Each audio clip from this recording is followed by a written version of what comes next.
देते हुए, whatever has happened is only for the good future.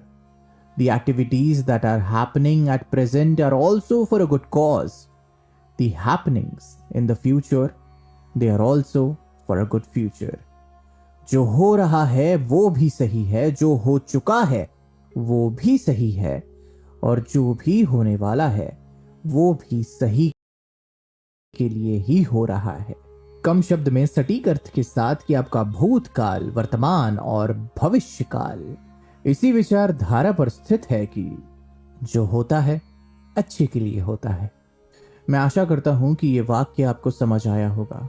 ये इस बिंदु पर उजाला डाल रहा है कि आपका कर्म कभी नहीं रुकना चाहिए, भले ही परिणाम कैसा भी हो, सफलता असफलता जो भी, रुकना नहीं है, उसके लिए पछतावा नहीं होना चाहिए। सिर्फ और सिर्फ आपकी ड्यूटी, जो सबसे बुरा आप कर सकते हैं वो ये है कि अपने परिणाम के लिए, अपनी स्थिति के लिए किसी और पर दोषारोपण करना, एक बदले की भावना से।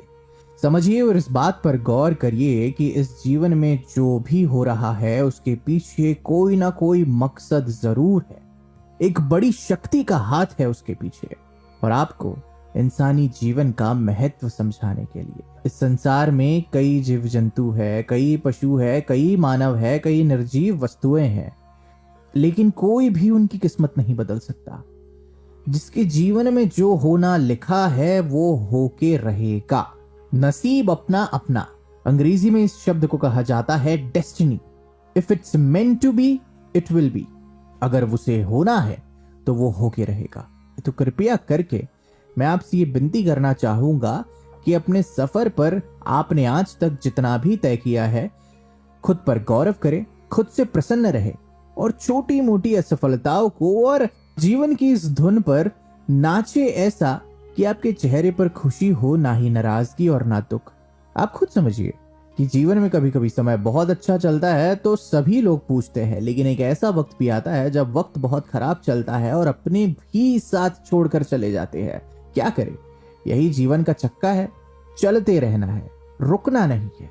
कोई मूर्ख ही होगा जो अपने भूतकाल पर अभी भी अटका हुआ है, क्योंकि जिंदगी एक ऐसी कड़ी है कि जिसे आप पीछे जाकर ठीक नहीं कर सकते। जहां और जिस वक्त और जिस परिस्थिति में हो वहीं से ही ठीक करना होता है, और आपका आज ही आपके आने वाले कल को आकार देता है।